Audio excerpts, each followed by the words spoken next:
Hello friends, welcome back my YouTube channel MS maths, जहां मैं upload करता हूं बीएससी मैथमेटिक्स एंड फिजिक्स से रिलेटेड वीडियो लेक्चर्स।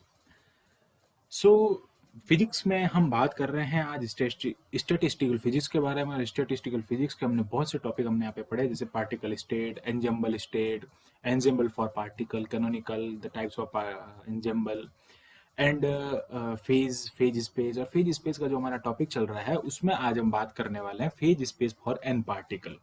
हमने अभी तक जितने फेज स्पेस देखे हैं वो सिर्फ एक पार्टिकल के लिए देखे हैं, वन पार्टिकल के लिए देखे हैं। डिग्री ऑफ फ्रीडम हमने उसमें देखी है एफ तक। अब बात कर रहे हैं कि उस सिस्टम में एन पार्टिकल हैं। एन पार्टिकल अगर कोई सिस्टम है तो उसमें कितने आपके पास में।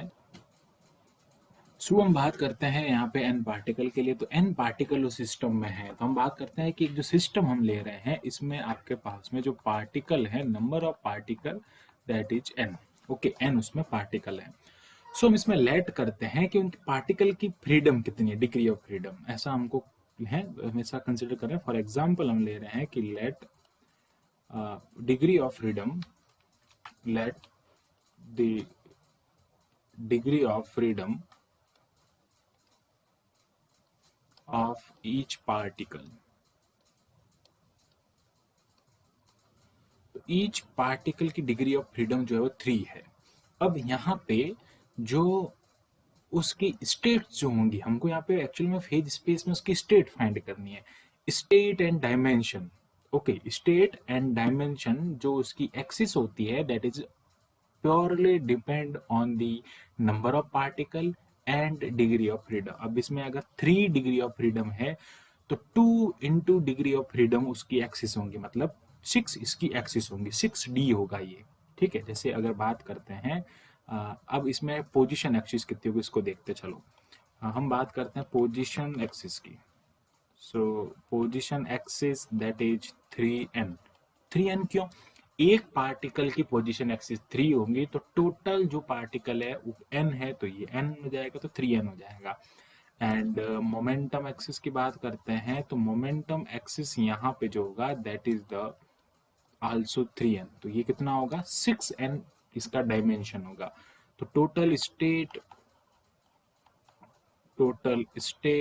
एंड डायमेंशनल ऑफ सिस्टम, जो सिस्टम की टोटल स्टेट होगी दैट इज 6n, और कितनी डायमेंशन का होगा 6n डायमेंशन का होगा। टोटल इसमें एक्सिस होंगी वो 6n होगी। अब n की वैल्यू पे डिपेंड करेगा, नंबर ऑफ पार्टिकल पे डिपेंड करेगा कि वो इस पे कितने हैं। n हमने कंसिडर किया इसलिए जनरलाइज्ड फॉर्म में हम इसको n लिखेंगे। ओके, अब दी सिस्टम कह सकते हैं, या फिर यहाँ पे हमारा जो सिस्टम है वो फेज स्पेस है तो इसको हम कहेंगे phase space of the phase space. अब हम यहाँ पे इसको अगर ग्राफ में ड्रॉ करते हैं तो कैसे ड्रॉ करेंगे। नाउ उसको देखते हैं हम यहाँ पे। This is the X axis and ये हो जाएगा, इसमें 2 एक्सिस होंगी, position axis as well as the momentum axis. That is the position axis and that is the momentum axis. यहाँ पे जो पॉइंट हम डिनोट करते हैं that is called the phase point. इस पॉइंट को हम क्या कहते हैं? फेज पॉइंट हम इसको कहते हैं। ये हो जाता है फेज पॉइंट। फेज पॉइंट जो है उस फेज पॉइंट में चारों तरफ जो हम एक कंसिडर करते हैं that is elementary cell. Okay, ये एक एलिमेंट्री सेल होती है। एलिमेंट्री सेल जो है इसको हम कहते हैं फेज सेल, जिसका वॉल्यूम भी हमने फाइंड किया था। ठीक है, h³ होगा इसमें, आगे हम फाइंड करेंगे। कोऑर्डिनेट की अगर बात करते हैं तो इसका कोऑर्डिनेट हो जाएगा Q1, Q2, Q3 up to Qn, sorry Q3n, because 3 है ना, 3 एक्सिस में 3n हो जाएगा। फिर ये हो जाएगा P1, P2, P3 up to P3n। Okay, ये इस टाइप से एक पार्टिकल जो होगा उसमें ये वाली सारी कंडीशंस होंगी इसके ग्राफ में। हमको यहाँ से जो है क्या करना है, स्टेट्स फाइंड करने। तो स्टेट कैसे फाइंड करते हैं, मैं सिंपल सा तरीका बताता हूँ आपको। यहाँ से पहले क्या करना है, वॉल्यूम फाइंड करना है एलिमेंट्री सेल का, फेज सेल का, फिर वॉल्यूम फाइंड करना है टोटल स्पेस का। उसमें डिवाइड कर देंगे, टोटल स्पेस के वॉल्यूम में एलिमेंट्री सेल का वॉल्यूम डिवाइड करेंगे, that is the number of state. Okay, so अब हम बात करते हैं यहाँ पे कि n पार्टिकल वाले स्पेस में n पार्टिकल का जो स्पेस होता है उसमें the volume of single cell, या इसको आप एलिमेंट्री सेल या फेज सेल भी हम इसको कह सकते हैं, that is the phase cell. तो ये आ जाएगा dv इज इक्वल टू, हम इसको dv से डिनोट करेंगे, dq1 dq2 से ये हो जाएगा dq3n इंटू ये हो जाएगा dp1, ये हो जाएगा dp2 से लेके dp3n तक। ओके, सो यहाँ पे ये अगर हम बात करते हैं हाइजेनबर्ग अनसर्टेनिटी प्रिंसिपल से, तो dq1 dp1 that is the h, okay, h is the plank constant and position change in position and change in momentum that is equal to the, okay, multiply of that is equal to the Planck constant। so यहाँ पे अगर 3 है तो ये हो जाएगा इसकी power dv is equal to h power 3n हो जाएगा। ओके, यहाँ पे n जो है वो अगर आप इसमें 1 रखेंगे तो ये बन जाएगा 1 पार्टिकल के लिए, जिसका डेरिवेशन हमने प्रीवियस वीडियो में कर लिया है। ओके, अब अगर बात करें कि यहाँ पे होल जो सिस्टम होगा उसका क्या होगा वॉल्यूम, सो बात करते हैं the volume of whole phase space, पूरा फेज स्पेस है उसका वॉल्यूम क्या हो जाएगा। So the volume of whole phase space that is the v, इसको इस टाइप से डिनोट किया जाता है। अब ये इंटीग्रल 1 हो जाएगा, इंटीग्रल 2 हो जाएगा, इंटीग्रल 3 हो जाएगा, बिकॉज एक एलिमेंट्री सेल का फाइंड करने के बाद में अगर आपको होल का फाइंड करना है तो सिर्फ एलिमेंट्री सेल के कोऑर्डिनेट का इंटीग्रेशन कर देंगे। कहाँ तक करेंगे, ये हो जाएगा 3n तक, तो उसमें आएंगे ओनली पार्टिकल्स के पोजिशन। फिर होगा 1 2, ये जो इंटीग्रेशन होगा वो होगा 3n मोमेंटम के लिए, तो यहाँ पे लिखेंगे dq1 dq2 से लेके dq3n तक। ओके, ये हो जाएगा dq3n तक, और क्या हो जाएगा dp1 dp2 से लेके dp3n तक, ये हो जाएगा उसका टोटल मोमेंटम।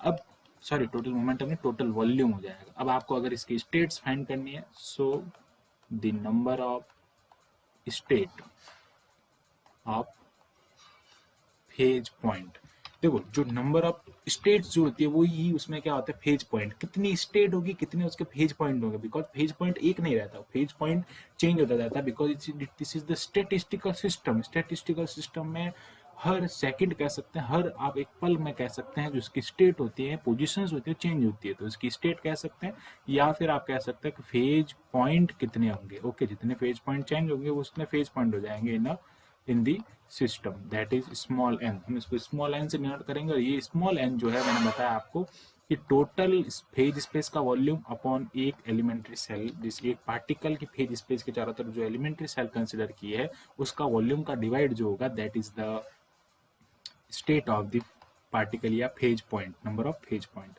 ये हो जाएगा v, इसकी वैल्यू ये रही, इसमें पुट करेंगे, और यहाँ पे इसकी वैल्यू जो है वो h पावर 3n है।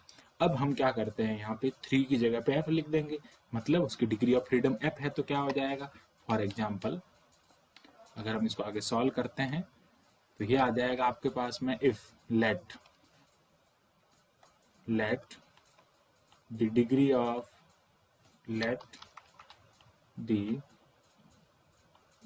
Of freedom of whole phase space, let the degree of freedom of whole particle of the system, degree of freedom of each particle of the system is f। सारे system जो हैं sorry system के सारे particle की degree f है, जैसे यहाँ पे 3 थी तो अब f हो जाएगी। तो अब बात करते हैं उसमें पोजीशंस क्या होगी। ओके, सबसे पहले बात करते हैं पोजीशन एक्सिस, क्या होगी पोजीशन एक्सिस। पोजीशन एक्सिस का मीनिंग क्या हो जाएगा, पोजीशन एक्सिस यहाँ पे होगी आपके पास में position axis that is f एक पार्टिकल के लिए और n हो जाएगी सब पार्टिकल के लिए। फिर बात करते हैं momentum axis that is fn, total की बात करते हैं तो कितना हो जाएगा, 2Fn हो जाएगा उसमें टोटल स्टेट कह सकते हैं आप इसको, या फिर ये हो जाएगा डायमेंशन। ओके, टोटल स्टेट का मीनिंग हो जाएगा टोटल एक्सिस। अब क्या करना है कि जब आपके पास में टोटल एक्सिस आ जाते हैं तो हम इसको डिनोट करेंगे कि ये किस टाइप से आपके पास में होगा। सो हम इसको डिनोट कर लेते हैं। तो वही आपको एक फेज पॉइंट बनाना है यहाँ पे। ये फेज पॉइंट हो जाएगा, इसके चारों तरफ क्या होगा, एक एलिमेंट्री सेल हो जाएगा। ये एलिमेंट्री सेल हो जाएगा, that is called the phase cell. And इस फेज सेल में ये हो जाएगा phase point. Okay, this is the phase point, और इस फेज पॉइंट के नंबर को ही हम उसकी स्टेट कहते हैं। ये फेज पॉइंट अभी यहाँ पे है, थोड़े टाइम बाद में यहाँ हो जाएगा, टी टाइम बाद में ये यहाँ होगा, यहाँ होगा। इसको मिलाने वाली लाइन को कहते हैं फेज लाइन। ओके, ये पूरा इसका कंसेप्ट होता है। ये सारे हमने प्रीवियस वीडियो में देख रखा है। अब बात करते हैं इसके कोऑर्डिनेट्स के बारे में। So what will be the coordinate that is the Q1 Q2 Q3 up to, ध्यान दें QFN तक होगा।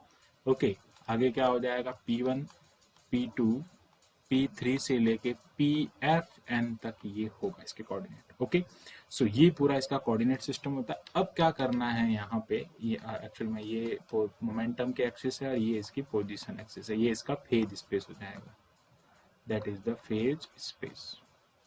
अब हम क्या करेंगे, टोटल वॉल्यूम फाइंड करेंगे, टोटल फेज स्पेस का वॉल्यूम। तो ये आ जाएगा द वॉल्यूम ऑफ, वही काम करना है जो हम उसमें कर रहे हैं, बट यहाँ पे 3 की जगह पे हम लिखना है, इसको F लिखना है, हम इसको जनरलाइज कर रहे हैं। तो the total volume of phase space, तो फेज स्पेस है उसका टोटल वॉल्यूम कितना हो जाएगा। तो उसके लिए क्या करेंगे, V पे ये साइन लगा दिया, इसको V फेज कह सकते हैं। इंटीग्रल 1 इंटीग्रल 2 से लेके इंटीग्रल Fn तक for position, and integral 1 integral 2 से लेके up to Fn for momentum. तो यहाँ पे आ जाएगा dq1 dq2 से लेके dfn तक। ओके, dqfn तक, चलिए ये होगा dqfn, और ये हो जाएगा आगे आपके पास में dp1 dp2 से लेके dpfn। तो ये हो जाएगा यहाँ पे टोटल वॉल्यूम। अब आपको अगर स्टेट्स फाइंड करना है, स्टेट्स को हम क्या कहते हैं, द नंबर ऑफ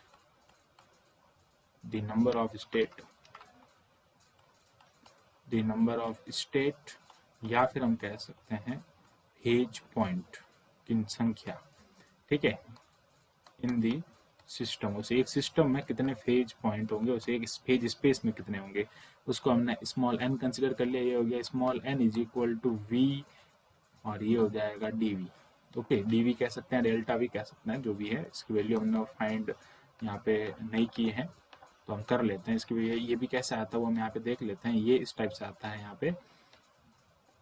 ओके, ये हो जाएगा v, और ये हो जाएगा h पावर fn। अब ये कैसे आता है वही काम करना है आपको यहाँ पे, बस ये कैसा आता है उसके बारे में, उसका जो डेरिवेशन है वो यहाँ पे कर लेते हैं। That is the dv is equal to dq1 dq2 से लेके कहाँ तक चलना है, dqfn तक चलना है, और ये हो जाएगा dp1, ये हो जाएगा dp2 से लेके dpfn तक, और ये हाइजेनबर्ग अनसर्टेनिटी प्रिंसिपल का यूज करना है। ये हो जाएगा h से लेके कहाँ तक चलेगा, fn तक चलता जाएगा। ओके, ये कहाँ तक चलेगा, fn तक चलता जाएगा। तो ये क्या बन जाएगा, dv is equal to h power fn। वहाँ पे 3 था तो 3 हो गया, n हो गया था। अब इसमें डिग्री ऑफ फ्रीडम और particle, so now you can see, so that the state of, अवस्था जो होती है, the state, micro state, macro state, the state of a system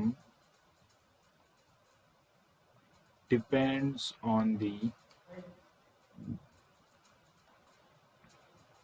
degree of freedom, एक तो डिग्री ऑफ फ्रीडम पे depend करता है, and total particle of system, उस सिस्टम में कितने पार्टिकल है उस पे डिपेंड करता है। इसका प्रूफ भी यही हो जाएगा। सो देख सकते हैं, F is the degree of freedom, that is the degree of freedom, and what is the n, n is the number of particle. तो ये थे इसके एन पार्टिकल का जो आपके पास में फेज स्पेस जो होता है वो कैसे फाइंड किया जाता है। आई होप ये जो टॉपिक है वो क्लियर हुआ होगा। सो मिलते हैं नेक्स्ट वीडियो में, अभी तक के लिए इतना काफ़ी। Keep watching MS maths, and अगर आपने हमारा चैनल अभी तक सब्सक्राइब नहीं किया है तो उसको जरूर सब्सक्राइब करें। Thanks for watching this video.